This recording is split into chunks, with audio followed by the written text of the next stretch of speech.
आजादी की जंग लड़ने वाले मेरे दोस्तों, आजादी चाहिए तो उसकी कीमत खून दे के चुकानी होगी। तुम मुझे खून दो, मैं तुम्हें आजादी दूंगा।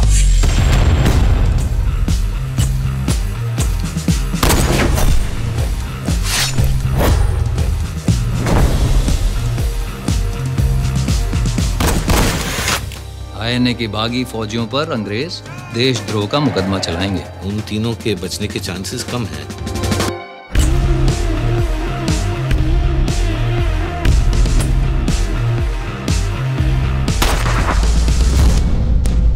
This trial and its judgment will be remembered throughout history.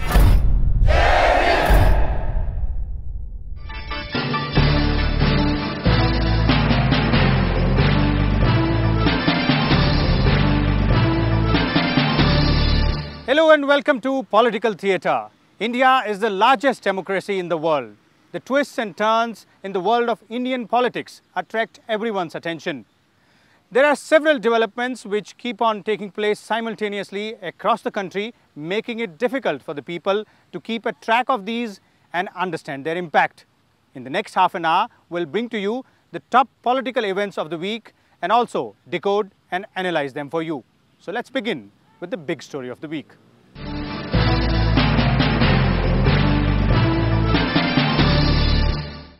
The better lines for the presidential polls are drawn. The NDA has announced Ramnath Kovind as their nominee, and a grouping of 17 opposition parties led by Congress have chosen former Lok Sabha Speaker Meera Kumar as their candidate for the top post. While the numbers game in the Electoral College seems to be in favour of NDA, the opposition has termed this as an ideological battle. This week saw hectic political activity in both the ruling and opposition camps on the issue of presidential polls. BJP-led NDA announced the candidature of Ramnath Kovind for the top post. Kovind, who was made the governor of Bihar in 2015 after NDA came to power, filed his nomination papers on Friday in the presence of Prime Minister Narendra Modi and a battery of NDA chief ministers and party leaders.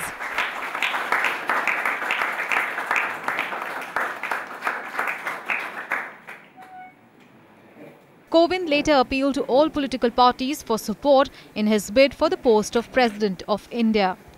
विश्वास दिलाता हूँ कि मैं सर्वोच्च पद की गरिमा को बनाए रखने के लिए हर संभव प्रयास करूँगा.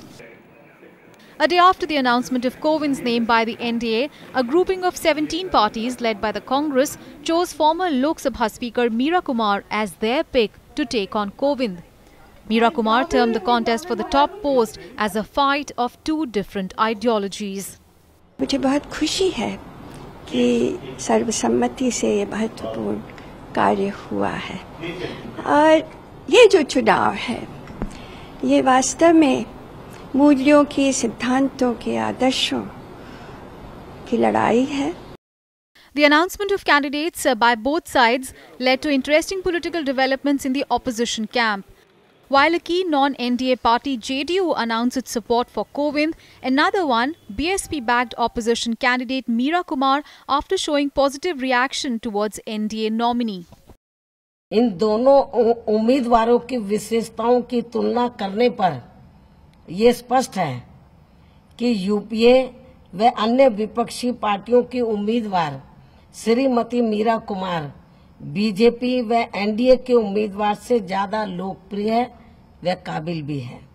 इस कारण अब हमारी पार्टी श्रीमती मीरा कुमार को ही राष्ट्रपति पद के लिए अपना समर्थन घोषित करती है. The opposition camp tried to reach out to Bihar Chief Minister and JDU Chief Nitish Kumar, but he refused to budge from his stand, terming Meera Kumar's candidature as a lost cause. Shri Ramnath Kovind ji की जो भूमिका बिहार में रही है कि राज्यपाल के रूप में, वह सराहनीय रही है.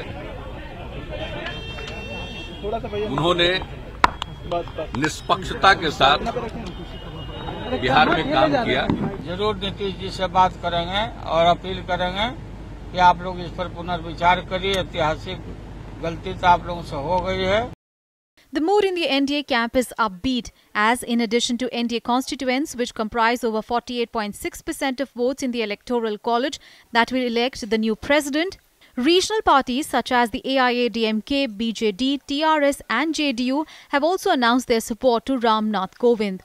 The opposition group of 17 parties, however, is also reaching out to various small parties to seek their support for Meera Kumar. The election for the post of President of India is scheduled for 17th of July and the counting of votes will take place on the 20th of July. The term of incumbent President Pranab Mukherjee ends on 24th of July. For more on this, we'll go to Aditi Fadnis, who is with us, senior journalist. Ma'am, first question on the presidential poll setup which is happening right now is that does it look like a contest because the number seems to be very clearly in favor of the NDA? Then why is it that the opposition wants to have a candidate? Is just for the sake of giving a fight or what? No, I don't think there is a numerical contest, but certainly there is a political contest. We saw some differences in the opposition about whether they should put up a candidate and instead of that support a candidate who is from all accounts quite unexceptional. He's quite a person who has not really been an active political intervention. He hasn't made any interventions. He belongs to a class and caste in India which is very depressed and not very numerous, and has made pretty much his life himself. There is not a shadow of corruption. His wife was a municipal school teacher. So he comes from a very deprived background, and for Indian democracy to have catapulted that kind of person to the highest position in the land, the first citizen of India, is quite an achievement. So there were people in the opposition who felt that to oppose such a man, it would be incorrect, politically incorrect. But we all know that there are fundamental issues involved. There is a clash of ideology.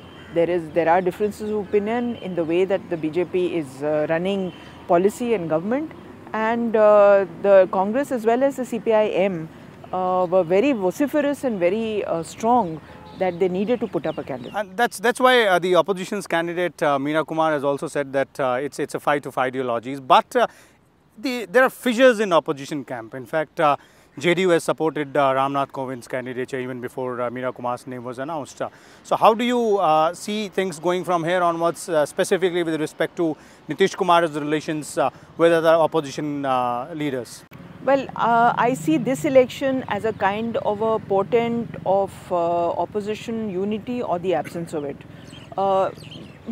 Just as it is an ideological fight, we cannot deny or decry the JDU's ideology as well. The JDU, Ram Manohar Lohia and others, came from a stream of thought which felt that it has to be socialism, but social socialism as well. So there has to be, caste is very important factor. But then Meera Kumar also belongs to the same caste. She is the daughter of Babu Jagjeevan Ram. She is from Bihar also. But she is a losing candidate. So I think the JDU would want to support somebody who is a winning candidate. Perhaps if there had been more internal discussion and JDU had been consulted and came on the same page, maybe things would have been different. So you believe that Nitish Kumar has played his cards very intelligently out here? We'll take a short break here, but when we come back, we will tell you about the political situation in Darjeeling, where a violent protest is on for the demand of a separate state of Gorkhland, as well as the ongoing agitation of the farmers in several parts of the country. Stay tuned. Welcome back. The demand for separate state of Gorkhland, which led to violent protests in Darjeeling, has now become a complex political issue. While the West Bengal Chief Minister Mamata Banerjee has now urged for talks to resolve the crisis, the Gorkha Janmukti Morcha, which is spearheading the entire protest, is adamant on its demands. Darjeeling in West Bengal and nearby areas are reeling under violence for the past 2 weeks.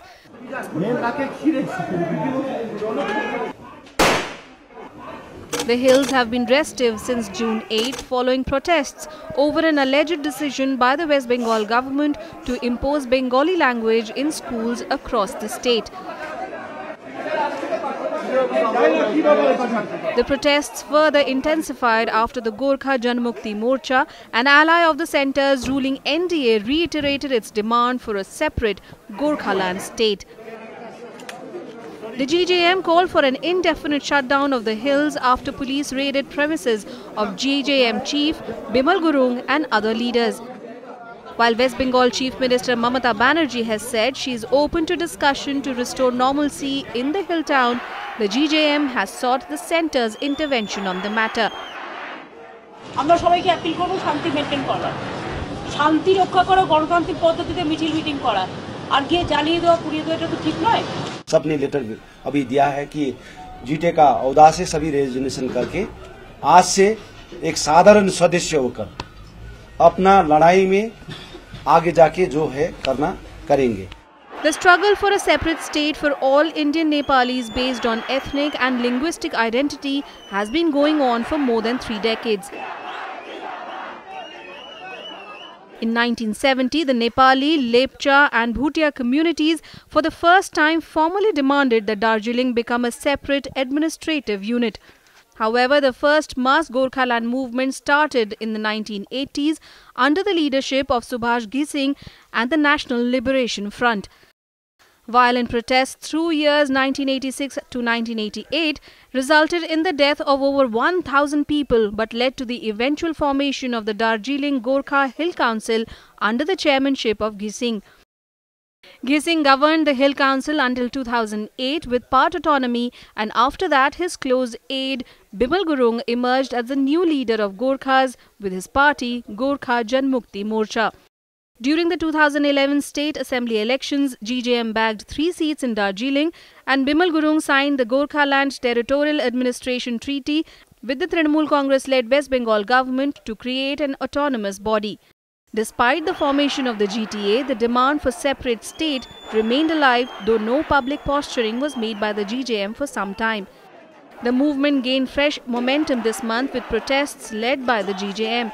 Though the ruling TMC is unlikely to agree to the demand of separate state, but with the GJM's indefinite strike continuing to stall normal life, all stakeholders are running out of time to find a solution to the stalemate in the hilly region of the state.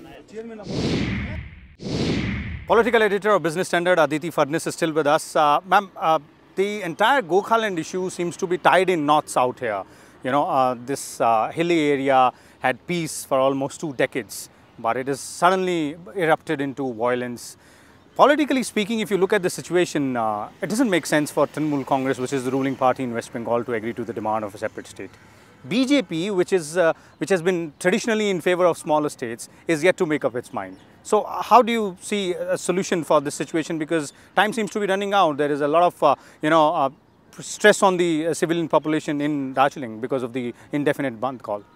Well, I mean, they're all civilians. That's not the issue. The problem is the Gorkha identity. What do you do with it? It's not that Gorkhas want a separate state per se. I mean, the Nagas want a separate state. The government has not given in to their demand of Greater Nagaland. Others want a separate state, and merely identity-based states cannot exist. But the Gorkha identity is very unique, it's very special, and it straddles Sikkim, parts of Bengal, and there's a very big Gorkha population in Dehradun and other places, hilly areas. It's a very sensitive matter, okay. And I think Mamata Banerjee may have been wise to be a little more empathetic to the demands of the Gorkhas. I'm not sure if a separate state is possible, because you cannot have a separate state merely on the basis of an ethnic origin. Even Sikkim's Chief Minister Pawan Chamling has supported the cause, so things have become a little... Yeah, supported the cause, because remember that Sikkim was also formed because of a huge influx of Nepali population, which then the Sikkim ruler was, I mean, this Nepali population helped India to make Sikkim India's part of India. So it is a very sensitive matter. This is a strategically extremely important area, and if I were Mamata Banerjee, I would be a bit more sensitive to the issue demands. of, I mean, saying that Bengali will be the only language and not Gorkhali is not fair. It's taking it a bit too fair. far. It's taking it a bit too far. And that is what actually, if you look at the timeline, and that is what actually derailed the whole process. Okay. Gurkhas are very proud of their language, they are very proud of their identity, they are very proud of all the sacrifices they have made for India, and I think we should not run roughshod over them. Let's take a look at another story here. Amidst continuing protest by farmers at several places in the country, two more states, that is Karnataka and Punjab, have announced loan waiver for farmers, while reports continue to pour in from several places of suicides by distressed farmers. The central government has once again reiterated that it is not considering any proposal for a farm loan waiver. After Uttar Pradesh and Maharashtra, this week it was the turn of Congress-led state governments in the state of Punjab and Karnataka to announce farm loan waiver in different forms. Karnataka, where assembly elections are due next year, announced farm loan waiver of up to 50,000 rupees per farmer this week. This will temporarily help over 22 lakh farmers at a cost of 8,165 crore rupees to the exchequer. Earlier this week, Punjab also announced crop loan waiver of up to 2 lakh rupees for small and marginal farmers and a flat 2 lakh rupees relief for all other marginal farmers irrespective of their loan amount. Meanwhile, distressed over their debts, 3 more farmers allegedly ended their lives in Madhya Pradesh, taking the number of farmers suicide in the state to 20 since June 8th. Protests by farmers also continued in several parts of the country. In Maharashtra's Thane, farmer clashed with police while protesting against land acquisition for a proposed airport. 26 Farmers Association in Rajasthan have called for a shutdown in 45,000 villages across the state on 9th of July to press for their demands. Political tussle over the issue also continued, with opposition Congress in Uttarakhand demanding an immediate loan waiver on the lines of Uttar Pradesh and Punjab. The central government, however, has reiterated its resolve to not consider any proposal for farm loan waiver. हमारे पास असर पड़ गई, हमारे पे ऊपर FRBM target भी और हमारा जो फिस्कल डेफिसिट टारगेट भी है, we intend adhering to it. With more states expected to announce loan waivers, a latest research claims that farm waivers could add up to 1.5 to 2.3 trillion rupees of additional burden to banks, equaling 1 to 1.5% of current GDP. Governments, irrespective of political parties who have been in power over the years, have failed to address the concerns of farmers, such as better price for their produce and improvement in agri-infrastructure. This has eventually led to reduced income and increased burden of loans, and with the patience of India's agrarian society running thin, the farmers have now hit the road seeking a solution for their problems. The political editor of Business Standard, Ms. Fadnis, is still with us. Ma'am, as we had a look at the story, the trend seems to be catching up now. Now the two states ruled by Congress, that's Karnataka and Punjab, this week have announced farm loan waivers for farmers. But the protests still continue in several parts with one demand or the other. The common element seems to be that the farmers are not getting their due for their crops. Is the farm loan waiver, which is being given by the state governments now, is that a solution, final solution? Because many experts say that it is not going to end the crisis in which the agrarian industry is right now. You're absolutely right. It cannot and it will not. Already we are hearing anecdotal reports that in UP, farmers are not paying the next tranche of their loans in anticipation that that will also be waived.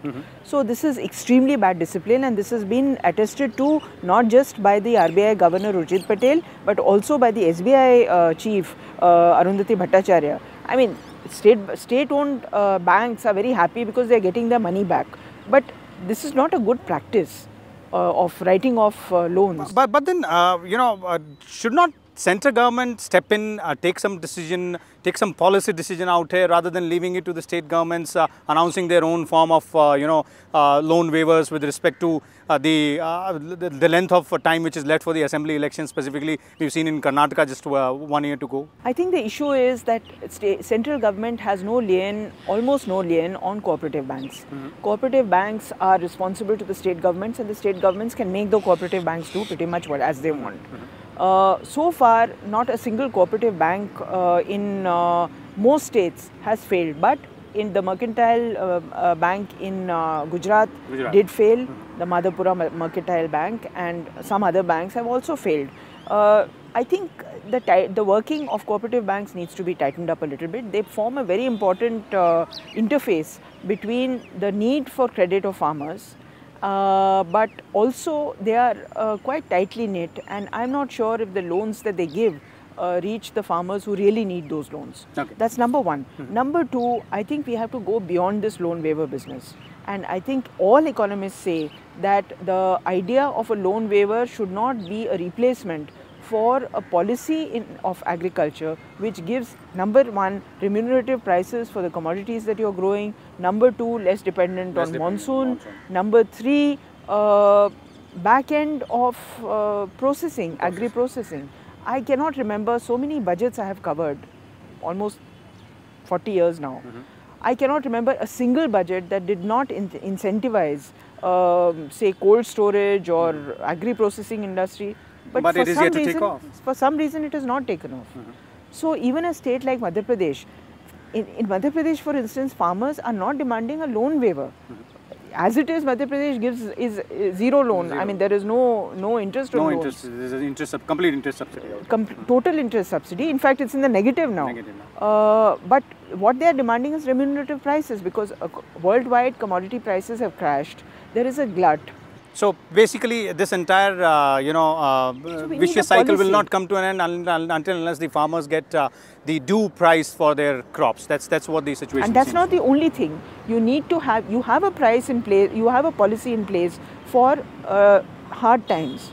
But in a situation where you have a problem of plenty, I'm not sure that the government has thought about it that much. Okay, let's see what happens on this front. We'll take a short break here, and when we come back, we will tell you as to what else happened in the political arena across the nation, and some interesting comments made by political leaders both on camera and in the virtual world as well.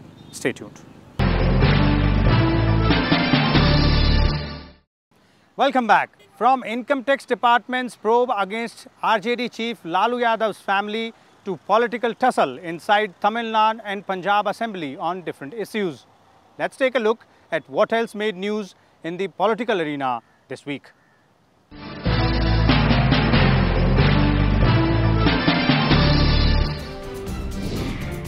The Income Tax Department on Thursday questioned Lalu Prasad's son-in-law Shailesh Kumar for over 9 hours in connection with Benami property. Earlier, Misa Bharti, Lalu's daughter, was also questioned by the Tax Department for 5 hours. The Income Tax Department has attached 12 plots of former Bihar Chief Minister Rabri Devi, Bihar's Deputy Chief Minister Tejasvi Yadav, Misa Bharti and Shailesh Kumar. The opposition DMK walked out of the Tamil Nadu Legislative Assembly on Tuesday protesting against the unsatisfactory response of the state government to recent cattle market rules. DMK legislators have also urged the Tamil Nadu government to take steps to prevent the centre's reported bid to privatize Karma Jar Port and the ordnance factory in Tiruchirappalli. The historic Central Hall of the Parliament will host a midnight function on June 30th to launch the GST rollout.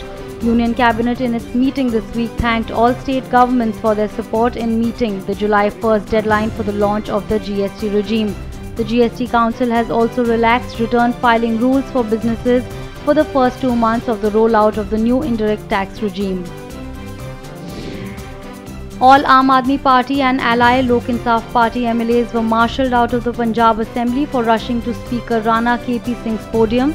The MLAs were protesting against AAP Chief Whip Sukhpal Khera and LIP leader Simarjeet Singh Bains being stopped at the Assembly gate. The Speaker suspended the AAP and LIP MLAs for the day after they disrupted Assembly proceedings.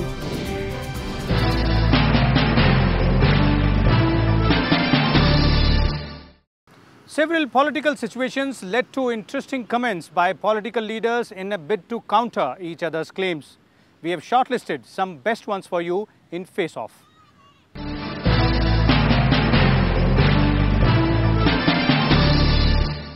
तो सुनवाई शुरू होगी और हम ये मानते हैं कि हाईकोर्ट का भी ऑर्डर हमारे लिए सर्वमान्य है और इलेक्शन कमीशन का ऑर्डर भी हमारे लिए सर्वमान्य है। हाईकोर्ट कहता है कि ये ऑफिस कभी था ही नहीं और इलेक्शन कमीशन कहता है कि ये ऑफिस जिसको हाईकोर्ट कहता है वो कभी था ही नहीं, उसके अंदर ऑफिस ऑफ प्रॉफिट के ऊपर हम सुनवाई करेंगे। तो एक बड़ी ही दिलचस्प सिचुएशन है ये और मुझे लगता है कि ये जो ऑर्डर है इलेक्शन कमीशन का ये भी सभी तरीके की रेमेडीज के लिए ओपन है। चुनाव आयोग ने भी न्याय किया है, दिल्ली की जनता की पीड़ा को भी समझ रही है।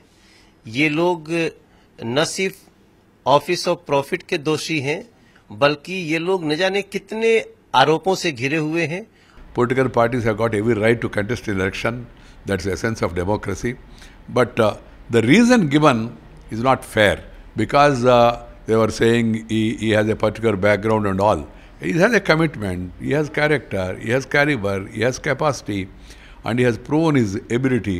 किसी बीजेपी का जो कैंडिडेट है एनडीए का उसके व्यक्तिगत या उसके व्यक्तित्व के खिलाफ नहीं है। हमारी एक आइडियोलॉजिकल लड़ाई है और जो हमारा कैंडिडेट है उसका एक हिस्ट्री है।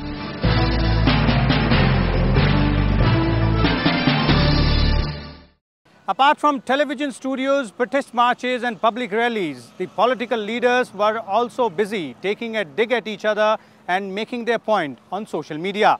Let's take a look at what all happened in the virtual world of Indian politics. Tripura Governor Tathagat Roy created ripples in the Twitter world with his tweet that the Hindu-Muslim problem in the country will not be solved without a civil war. While Roy was only quoting the Jansangh founder Shyama Prasad Mukherjee from a 1946 diary entry, he was slammed by Twitter users for instigating communal violence.